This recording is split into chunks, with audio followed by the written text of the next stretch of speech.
G'day cocktail lovers and welcome to the Cocktail Toe. Your home for all the excitement of big league cocktail making. I'm your host Chuck Carrots. With me as always is my co-host Archbishop. Thanks, Chuck. Today, Mr. Angry has promised us a modern classic that's become one of his favourites since he discovered it. Well, that's quite a big build-up. What do you have for us today, Mr. Angry?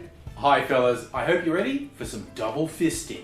Oh, I didn't know this was for the OnlyFans channel. Well, I need a bit more time to consider this so I can make an informed choice.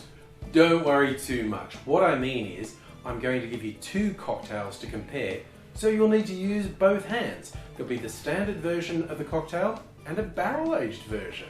Oh, the return of the barrel! What do you say to that, Arch? Well, I'm relieved, Chuck. If I'm being totally honest, maybe a little disappointed. This cocktail is called Death and Taxes. Look, once or twice a year, I tend to discover a cocktail. It's new to me, and it goes on my favourite list straight away. Last year was the Woodson and Ford. This year, it's the Death and Taxes. This was created in 2011 by Michael Madrusin when he was working at the Milk and Honey Bar in New York City, but it was made really popular and famous at his own bar here in Melbourne, the Everly. This is essentially a Manhattan riff that splits the elements of a traditional Manhattan. And I'm a fan of a Manhattan, but I like this cocktail even more.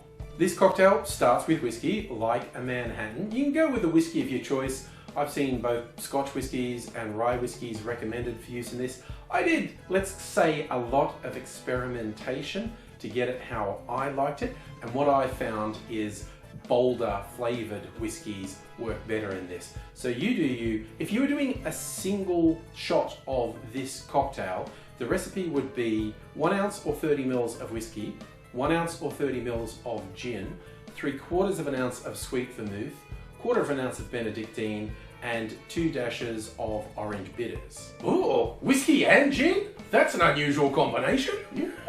Yeah, I think it's the first time I've seen those two combined, and I was a little dubious, but it works. Now, because I'm making it in a 1 litre barrel, I get to go to town and have a blend of the elements in there. So for the whiskey side, I actually combined 3 whiskies, and I included a peated Scotch, a rye whiskey, and a single malt. I did the same thing with the gin, split it between 3 gins in quite different styles. For the sweet vermouth part, I used mostly sweet vermouth, but there's also some Punta Mez, which is a type of vermouth, and even a little bit of Fernet Branca for some unusual flavours. And for the herbals bit, I stuck mostly with the benedictine, but I added a little bit of green chartreuse just to see if that would come through as well.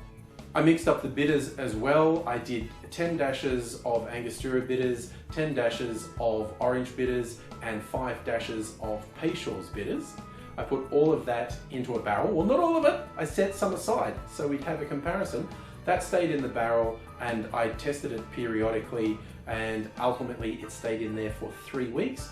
Then I decanted it, and then we have the two cocktails to compare. I hope you're ready, fellas, because it's time for some double fisting. Well, first, visually, not much difference. Maybe the barrel-aged one a little darker. And on the nose, you can pick up some additional oakiness. Maybe a hint of smoke in the barrel-aged one. Ooh, this is a great cocktail. I mean, the vermouth is really coming through. The difference in the barrel-aged one's subtle. It's like it smoothed out the flavours a little.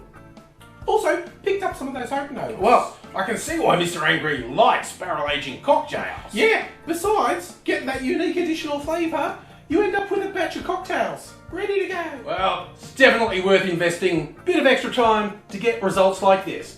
Because as we always say, life's too short to waste time on boring cocktails. Cheers!